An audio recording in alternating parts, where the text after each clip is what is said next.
Igbo ndị ọma, ekele m unu. Anyị alọghachila ọzọ n'izu ụka a ịkọrọ na akụkọ ọzọ n'ihe omume ufe ndị Igbo.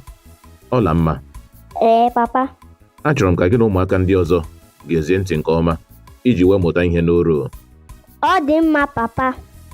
Ọtụtụ afọ gara aga n'obodo Amụzarị ka otu di na nwunye bi n'obodo ahụ. Ha bụ ndị na-akọ ugbo. Dịka ụfọdụ oge gasịrị, nwaanyị ahụ mechara tụrụ ime. Obi wee tọọ di ya ụtọ nke ukwuu. Ha malitere ịkwado onwe ha maka ọmụmụ nwa mbụ ha. Oge ọ fọdụrụ naanị abalị ole na ole ka nwunye ya mụọ nwa. Ọ gbapụrụ gawa n'ugbo ha iji wepụta ọtụtụ akpụ ma nyochaa ọnya nke o senyere maka anụ nchi ọ ga-eji lee nwunye ya ọmụgwọ. Oge o rutere ebe ahụ, o zutere ndị omekome egbe achịgharị ehi ndị sitere obodo ọzọ, bụ ndị hapụrụ ehi ha ka ha na-erichapụ ihe a kụrụ n'ubi. Ma oge nwoke nwe ugbo ahụ malitere ịba mba, ndị omekome ahụ gburu ya, hapụ ozu ya ma gbalaga.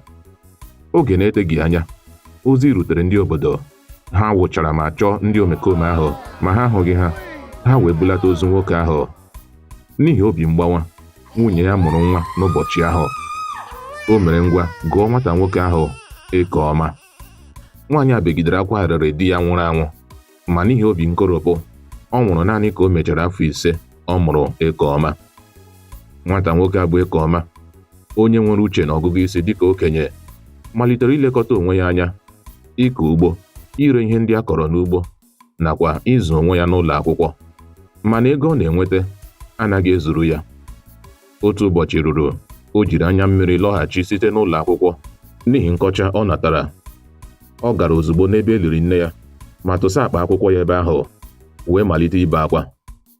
Ọ gwara nne ya n'anya mmiri, ọ bụrụ na ihe juola ụra nke ọma, biko teta ma soro m gaa zaghachi onye nkụzi m, onye na-agwa m na nne m bụ onye na-enweghị nleru anya, onye na-eziga gị ụlọ akwụkwọ na-enyeghị gị nri ehihie, na-ejikeghị gị n'uwe ụlọ akwụkwọ dị mma, ya fọdụzi inyere gị aka mee ọrụ omume ụlọ akwụkwọ n'ụlọ. O Chim.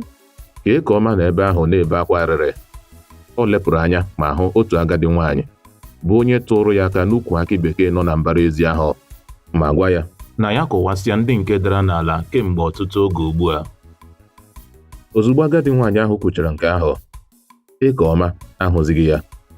Ngwa ngwa, Ekeọma gara wee gbuwasịa akị bekee ndị ahụ dara n'ala, wee hụ ọtụtụ ego n'ime ha, hụkwa ọtụtụ ọlaọcha na ọlaedo, nke mere ka ọ bụrụ ọgaranya n'ụzọ dị ukwuu, wee wunye ụlọ akwụkwọ nke ya, bụ ebe ụmụ enwe nne enwe nna na-abịa agụ akwụkwọ n'efu. Ndị okenye na-ekwusị, ọ bụrụ na ihe niile dịrị egbe mma n'elu, ọ gaghị agbadata n'ala ịzụrụ nwa ọkụkọ. Nke ahụ bụ eziokwu, Papa. N'ebe a ka anyị ga-achịkọta ya ọnụ n'akụkọ nke taa. Ọla mma, anyị ga-alawa. Imeela, Papa. Chineke gọzie gị. Onye ọma m, tutu ruokwa n'izu ụka ọzọ, ka emesịanụ. Ka emesịanụ. Ngwa kọba n'ọba soshal midia chanel anyị ugbu a. Gosi anyị na ị hụrụ ihe anyị na-eme n'anya, depụtara anyị uche obi gị, ma nyere anyị aka kesara ya ọha na eze. Daalụ sọ.